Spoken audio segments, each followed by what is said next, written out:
کچیری سړی غواړي چې په دنیا کې کامیابه زندگی تیره کړي او دغه زندگی د آخرت د کامیابی هم یو عظیمه ذریعه جوړه سي یو فکر درته کول پکار بس هغه فکر دا دی چې زما زندگی دی دنیا کې ابدي نه ده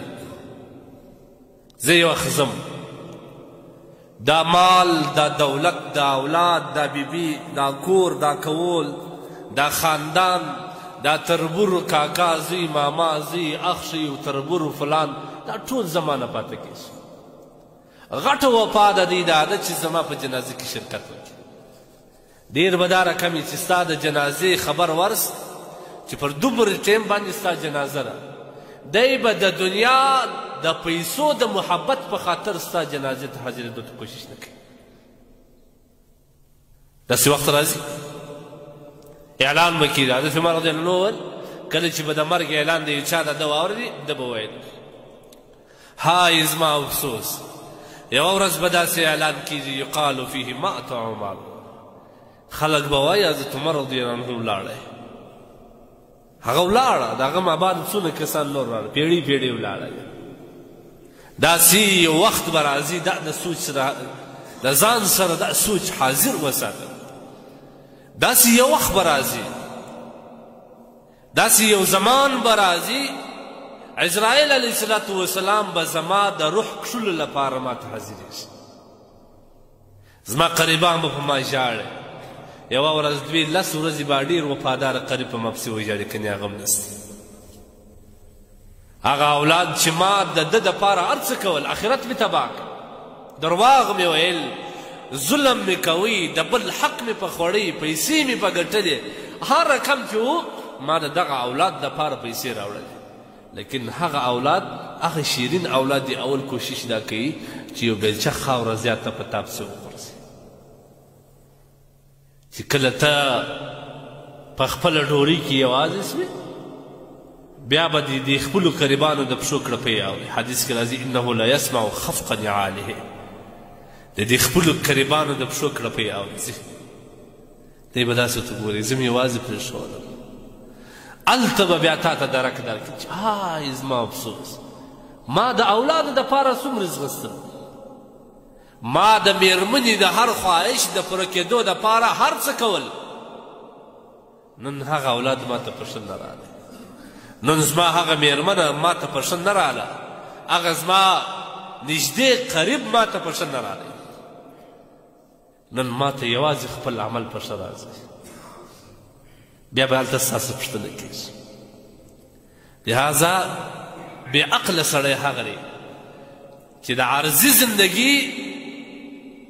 دا د آخرت د تباهي یو ذریعه وګرځي دا د ټولو بې عقل انسان دی دا د ټولو بې عقل انسان دی چې خپله زندګي عارضي زندګي 80 کاله 40 کاله 30 کاله 50 کاله زندګي د هغه ابدي د آخرت د زندګي د تباهي یو ذریعه وګرځي دا نه دی پکار انسان باید لږ سوچ وکړي لږ فکر وکړي چې زما به څونه زندګي دی دنیا کې که د هر انسان سره دا فکر پیدا سو ګورې واورئ که د هر انسان سره دا فکر پیدا سو چې زه مرم او زما سره زما د زندګۍ د هرې لمحې حساب کیږي الله تبارک وتعالی پوښتنه کوي بیا به یو ډېر زیات کمزوري ایمان والا یي چې د دې فکر سره هم دی ګناه وکړي یا د بل حق خوري که چیرې د انساني تقاضا مطابق د ده نه ګناه وسي بیا به دی فورا استغفار ته آماده وي لهذا انسان باید دا فکر وکړي چې انسان په خپل زندگی کې دا فکر پیدا کړي